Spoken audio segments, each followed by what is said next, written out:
Hello, everyone. Thank you for joining us today. Today, I have 4 other amazing delegates from the US Biosphere Network here to tell you about our experience at EuroMAB 2024.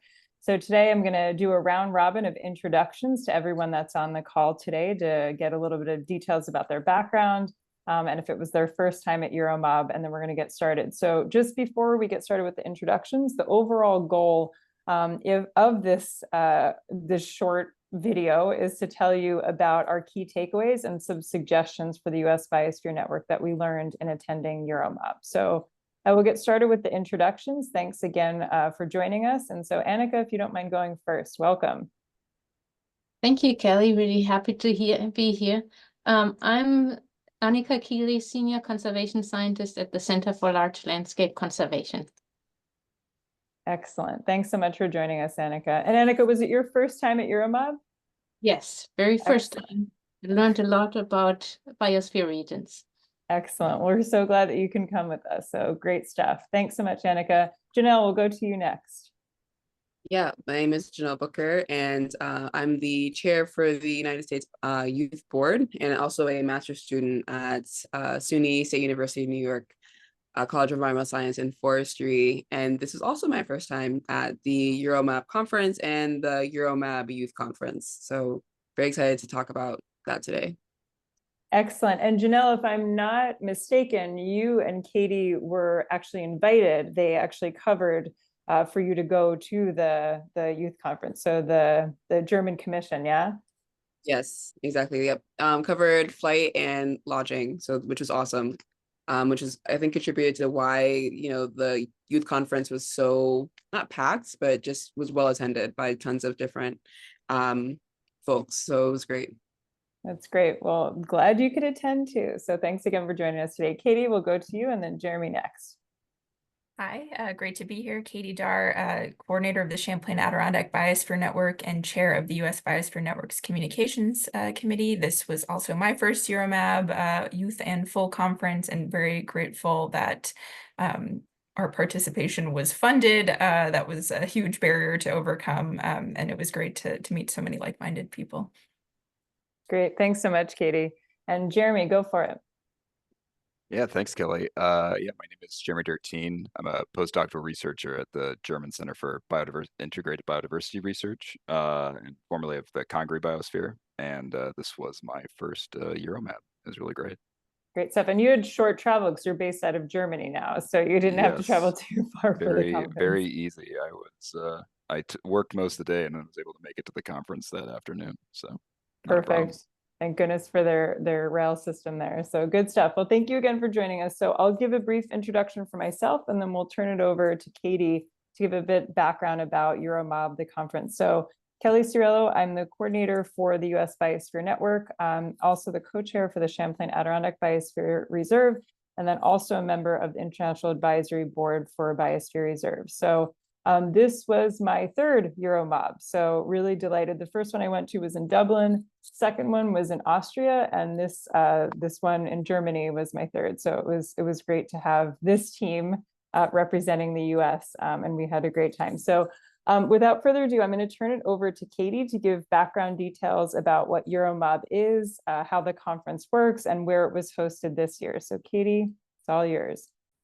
Thanks. So EuroMAB is the regional network of biosphere reserves in Europe, Canada, and the US. And this EuroMAB conference is a biennial conference that brings together stakeholders from over 300 UNESCO Biosphere Reserves across 41 countries.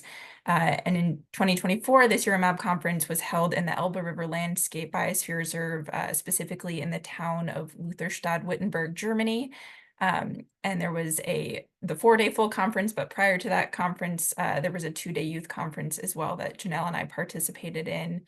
And it was just a great way to bring all of these folks together in the same room. And even though all of us on the call have worked together virtually, it was the US delegation's first time meeting each other all in person too, which was really wonderful.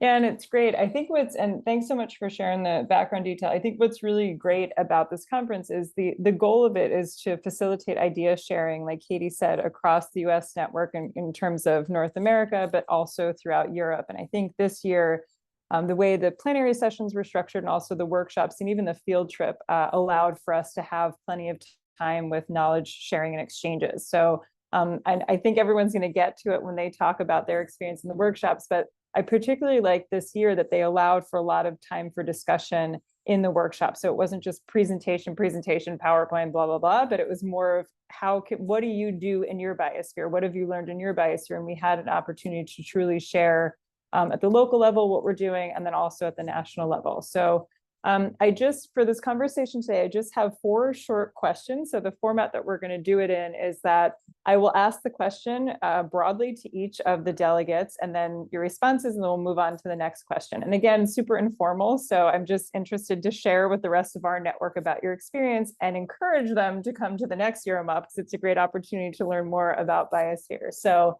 okay.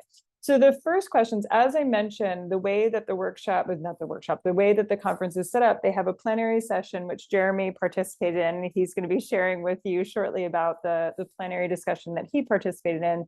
But they have a plenary session first, and then they go into workshops. And so my questions are around the workshops and kind of the workshops that you participated in, and also the lessons learned. So to start out, if each of the delegates can just share which workshops that you attended during EuroMAB. So we'll go with Annika first. Sure. So the first one I attended and actually co-organized with Jeremy was on connectivity conservation in biosphere reserves. And the second one I attended was on sustainable power for protected areas, exploring renewables and risks in biospheres. Excellent. Good stuff. Jeremy, go for it. Which workshops did you attend? So yeah, as Annika said, we the first half of the day we taught on connectivity and across the world and in Europe, and then in the afternoon I attended a workshop on other effective conservation measures, which are discussed in around lots of protected areas, especially in Europe. And yeah. Great, thank you. Jenelle, which workshops did you attend? And you can mention the youth forum too, so don't be afraid to mention that as well. For sure. Yeah, I definitely just did all things I could possibly do in regards to youth. So the youth forum for a couple of days, which actually had a storytelling workshop on the second day. And then for the actual larger EuroMAB conference, both workshops were youth-based. So first title was Engaging Youth Leadership in Biosphere Reserves, which looked at the Canadian Commission's recently released Youth Engagement Toolkit. And then the second one was future visioning for biosphere reserves. So trying to figure out how we can have intergenerational conversations about visions for the future, and discussing maybe the differences between a younger person's vision for their biosphere and an older person or a senior person's vision for their biosphere, and how to reconcile those kind of values. So very interesting stuff. Well, I can't wait to hear your takeaways, but that's the next question, so I'll wait for that. So let's go to Katie, and then we'll get to the takeaways. Thanks so much, Nell. Go for it, Katie. So in addition to the storytelling workshop, we also had some open space workshops during the youth conference. So I was able to lead one about the Wild Center's Youth Climate Summit as a model for youth engagement around climate action in biosphere regions. And Jenelle led one around the Youth Engagement Toolkit and how we might improve upon that. For the full workshop, I participated in exploring and discussing the Integrated Protected Area Management Toolbox. And spoiler alert, there will be a Biosphere Bite on that in the future. It was a really great tool and an interactive workshop to do a self-assessment of the state of your biosphere region. And then in the afternoon, participated in technology, innovation, and digitalization in UNESCO Biosphere Reserves with Kelly, and helped facilitate a part of that. That's excellent. And Katie, not only did you help facilitate, but you really took the lead on a lot of the discussions and everything. So thank you for that. And you also co-chaired it with some others. Who else was involved in that workshop? So that workshop involved some partners from Italian Biosphere Reserves. So Kelly, I might have you fill in on all of the names, and also from Swedish Biosphere Reserve, Katja Malberg.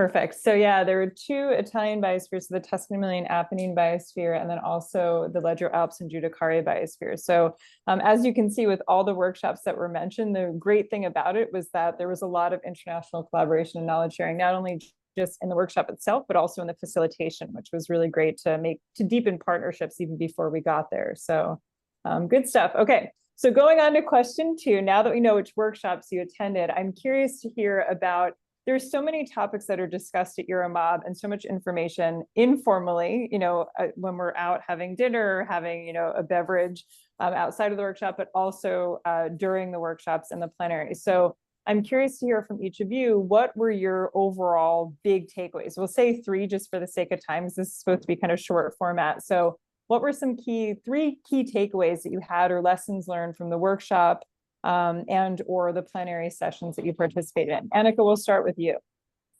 All right.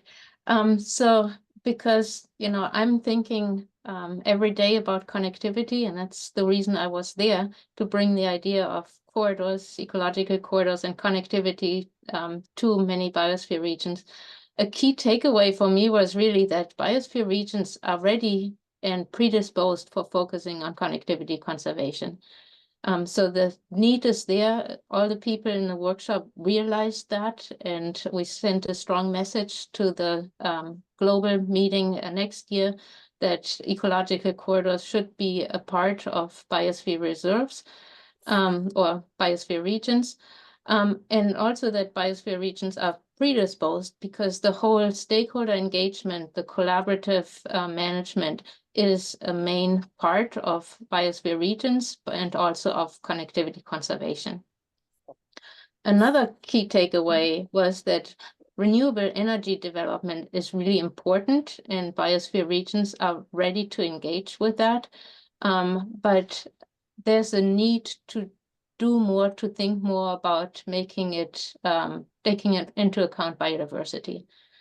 So, of course, thinking about the human element and the benefit renewable energy can bring, not just for reducing greenhouse gas emissions, but also for providing income for the communities, but the need to really think through and develop more approaches to make it so it doesn't, it's compatible with biodiversity conservation.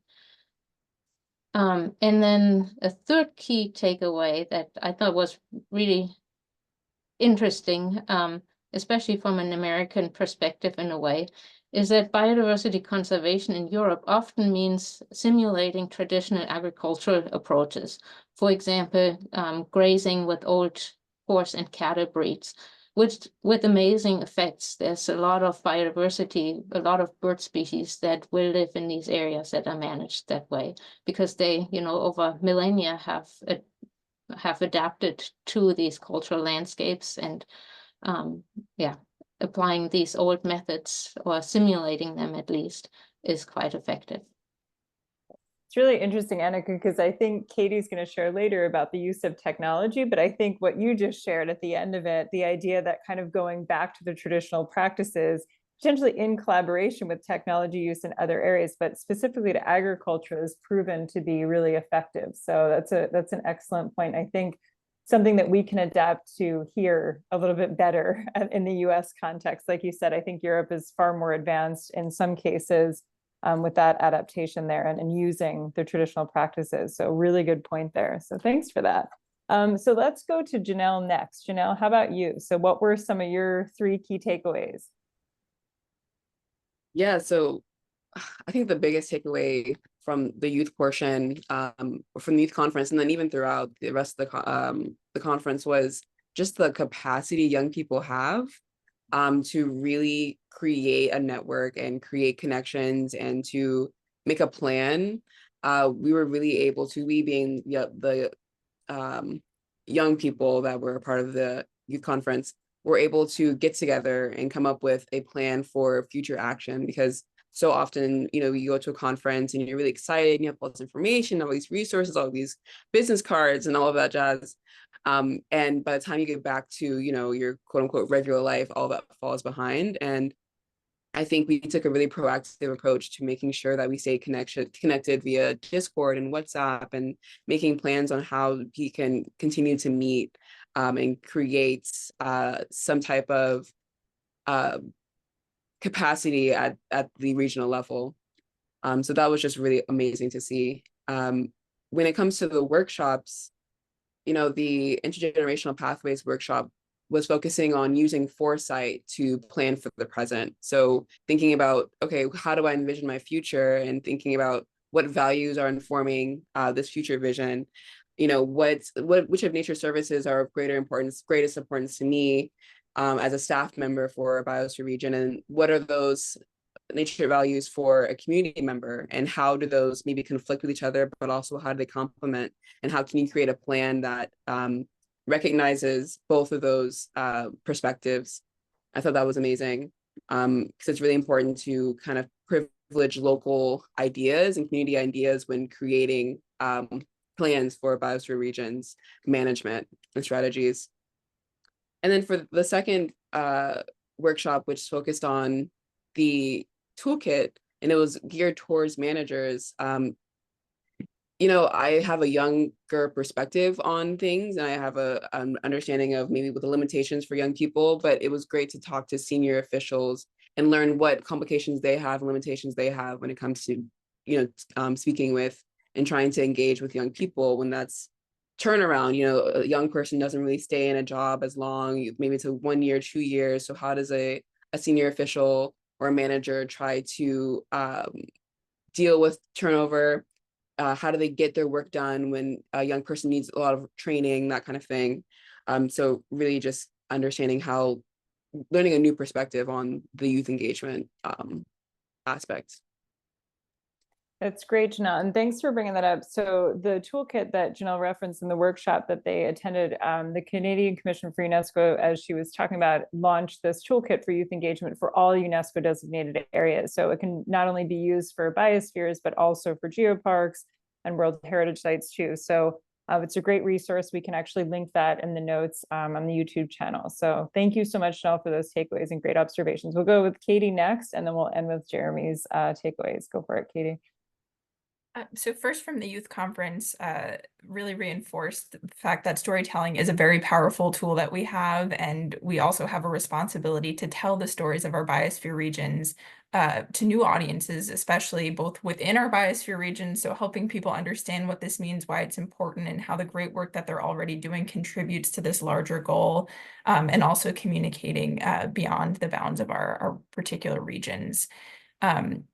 Another piece that came up in the youth conference was really the importance of communities in biosphere regions, and how that's the distinguishing factor of a biosphere region versus a traditional protected area. And we have a lot to learn from our partners internationally about how we might better engage communities. And stay tuned for another Biosphere Bites in the fall about an example from France about that.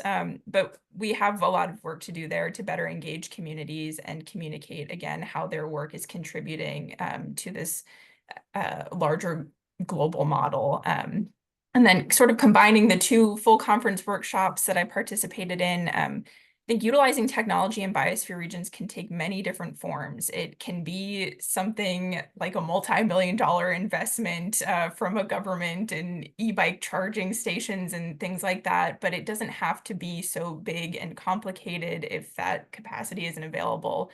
Taking advantage of low-cost tools like iNaturalist offers accessible opportunities to better utilize existing technology and engage communities in the work of biosphere regions.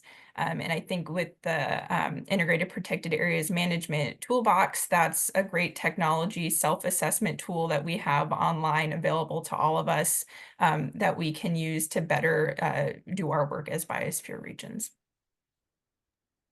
That's excellent, Kate, and really good point about the accessibility of technology, right? It doesn't have to be super expensive and large scale overhauls of infrastructure. It can be at the smaller scale. And I know in that same workshop, they also shared about public participation GIS and using kind of low cost ways of doing that. So I think that's a really interesting point about the accessibility. It doesn't have to be expensive and super time consuming. So excellent takeaways. Thanks so much. Jeremy, how about you? 3 takeaways. Yeah, I mean, I think number one, the biggest one, and was obvious just getting there, was the great diversity of um, experts that were there and just the sharing of knowledge amongst everybody. Like it was really awesome to see just the open discussions that were happening and people talking about issues that they're having, and then other people able to share their experiences. And it was quite obvious, especially within the European group, that a lot of people knew each other, in part from just these other capacity building experiences that they'd had together or previous EuroMAP. So it was just really, that was really awesome to see. With the workshop that I attended, with the other effective conservation measures, it as a second takeaway, I mean, it was interesting because it's a very there isn't a solid definition on what that thing is.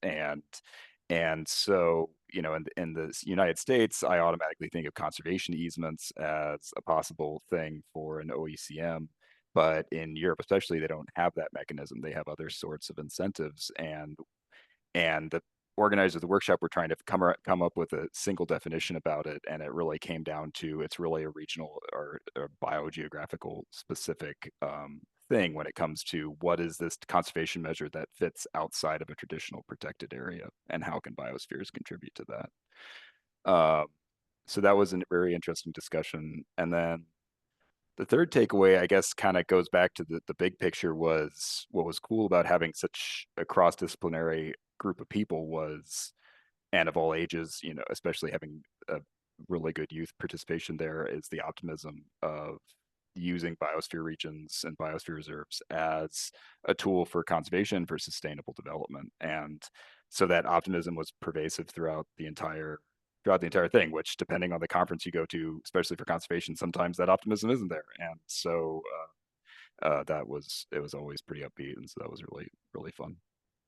That's excellent to hear. And I want to go back to what you said too about the OECMs. It's interesting because that concept came up recently at the MAB International Coordinating Council meeting. And so that definition was equally, it was discussed in that context, but also if and how different zones within the biosphere, the buffer and transition zone, could potentially fit within that definition of OECM. And some argued that it does, some argued that it doesn't. So it was interesting how the discussion at EuroMAB led up to that other conversation, kind of at the coordinating level. And I agree with what you said about the optimism. I think that was really, it's inspiring to go, because I think people are open for knowledge sharing and they're curious to bring these ideas back to their own biospheres. And I think that was really the push for the optimism. So Jeremy, do you mind sharing a bit about the panel that you participated in during the plenary? Because I thought, number one, it was great to have you as a rep for the US. In past EuroMABs, we didn't have a US rep in the plenary. So the fact that we're back in UNESCO now and that we had a presence on the big stage was really important. So can you tell us a little bit about that panel and what you shared during the panel? Sure. Yeah. The panel was on climate change and biosphere reserves. And so there was 4 of us up there. I was representing the United States and kind of also wearing 2 hats with representing the project I'm working on here in Europe on connectivity. And then also there was a youth representative from France and one of the directors of one of the biosphere reserves in Germany, and then also a representative from Spain's national park system, effectively. And so we went around talking about some of the varying issues that the different biospheres are facing in our different countries or different regions. Obviously, for me, covering all of the different potential impacts that climate change could be causing on biospheres in the United States was pretty wide, and I kind of addressed the fact that I wasn't going to start listing things out, but just getting at some of the ones of some of the wide array from Alaska to the Everglades of types of impacts that climate change are going to have. But then we got to different programs that are different, initiatives that are being taken by the different regions. And so I was able to hit on some about the Champlain Adirondacks climate atlas, and then I was also able to hit on the Southern Appalachian socio-ecological assessment, that's vulnerability assessment, that's being worked on now. So it was a really good back and forth, and it's a serious topic, but it was really great to be able to represent the USBN. And again, it was just great to have US representation. And like you said, I think what you did a really great job was you provided a much wider perspective, again, because you can't go through all the details on the US level, but a general perspective with specific examples that people could look into further. So it was excellent. And thanks for repping us so well on the stage. So really good stuff. So I'm going to wrap up. I'm going to combine the last two questions just because we want to keep this in short format. So the last two questions that I have for everyone. So as you know, as we mentioned, EuroMAB is also meant to highlight some cultural experiences too. Biospheres aren't just about conservation, but also to help celebrate some of the unique cultural heritage aspects of biospheres. So because we had a chance to travel to Germany for this, I'm curious to hear what was a cultural experience that stood out to you the most when you're at EuroMAB. For example, it could be something that you ate, it could be something during the field trip, something that you drank, whatever. And the second part to that question is, what was your favorite thing or moment about EuroMAB? So we're doing a combo of both of those two questions. So Jenelle, I will start with you. We'll start with you and then kind of do a round robin. So go for it, Jenelle. Yeah. So cultural moment and then moment generally. So I would have to say the cultural portion was definitely the heritage tours. So just looking at Lutherstadt Wittenberg and being able to explore the kind of like almost contentious history around Martin Luther, that was very interesting. I had no idea of beyond just him hammering his theses. I didn't know much about the city, didn't know much about him. So that was really interesting. And then also there was a field trip to a World Heritage Site called the Garden Kingdom of Dessau. And that was absolutely gorgeous of being able to go in a nice, I'm forgetting the name of the vehicle that took us over the river, but whatever it's called. But being able to just see it, such a gorgeous landscape and the preservation of a really historical site, and meeting people that are just very passionate about the space has been, very wonderful. So just meeting the people both locally, but then also as a part of the larger, maybe like biosphere staff or the commissions are also really open and very passionate. And so those small moments between the workshops or the small moments over dinner of just getting to know individuals as they are and more than just their position within the MAB network was, honestly, my favorite moments for sure. I agree with you, Jenelle. And you'll see as you go to more of these too, like you look forward to seeing those people again, because you might not see them in between. So I 100% agree with you in terms of the connections that you make there. So really good stuff. Annika, let's go to you. Well, I have to say one of my favorite foods in Germany are potatoes. They just taste so good, especially if they're fried. I agree with that. And then in terms of the favorite thing really at EuroMAB, I hear that it's organized at every EuroMAB. It's this cultural evening where groups bring food and you can sample. And it was just a really nice evening of tasting different foods from all the different regions and meeting people, having time to really talk, in small groups and hear about people's work, about people's lives, and all over North America and Europe. And I really enjoyed that. It's always my favorite night at the conference. So I echo that. Thank you so much, Annika. Jeremy, let's go to you and then we'll go to Katie. Yeah, I mean, some of those are some of my key key memories too. So I'll switch to I'll do another one, which was in our field trip. We kind of the field trip I was on was kind of two-part about Elbe River flood management and conservation. But in the middle, we everybody from the conference met at this visitor center, this really awesome biosphere visitor center. It's really interactive, really awesome. And they had a tent set up outside that had these different goods, both food items, cheese, and then different craft goods and stuff that was made in a sustainable way within the biosphere region. So it was really awesome to see all these different products that were being made there, because so often I'm just thinking the ecological conservation side of the biosphere. So it was cool to see the cultural side that way too. Excellent. That's a great example. And you also liked the ethnic night. Was that another takeaway? Yeah, I mean that nobody was going to take it by that point. I was going to say that as one of my key ones, but I might have just taken Katie's. I'm not sure, but yeah. Sorry. Good stuff. Thanks for that, Jeremy. All right, Katie, go for it. Yeah, all of the above. I think one of the cool features about those tents that were set up during our lunch break on the field trip day was those were all Biosphere partners. So they all had that distinction. They understood and celebrated the larger thing that they were a part of. And yeah, they had a special emblem on all of the products and everything. So just seeing the community rally around that designation and recognition was really inspiring and has me thinking about what we might be able to do in the Champlain Adirondack Biosphere Network.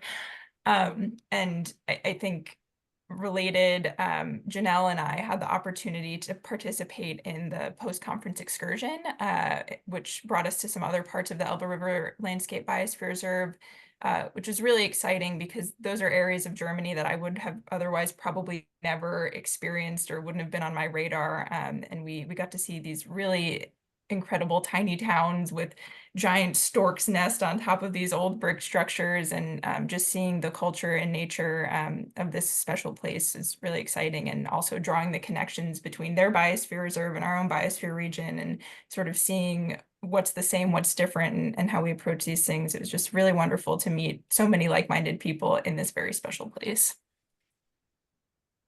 Great stuff. And I'm so happy that you and Jenelle had the opportunity to go at the trip on the end. I think that was like icing on the cake. So I haven't done that yet. So you've inspired me to try that the next time. And I echo what everyone said about the ethnic night. I always beeline for the cheese table in the French section so that you know where to find me as soon as or the Italians. Yeah. So they had a good roll, like a good wheel of Parmigiano Reggiano out.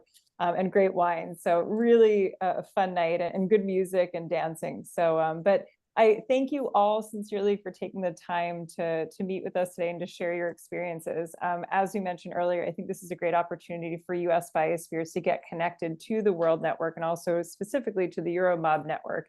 And I think by you sharing your stories today, hopefully that will inspire others to go. So, and thank you to the audience for watching our 2024 EuroMAB Delegate download. We hope that we have inspired you to go to the next one. The next one, save the date, is coming up in 2026. It's going to be in the Mount Arrowsmith Biosphere in Canada. So we hope that you will join us. I think that our team hopefully will go again. And thank you all so much. And we'll look forward to seeing you at the next EuroMAB. Thanks, Kelly.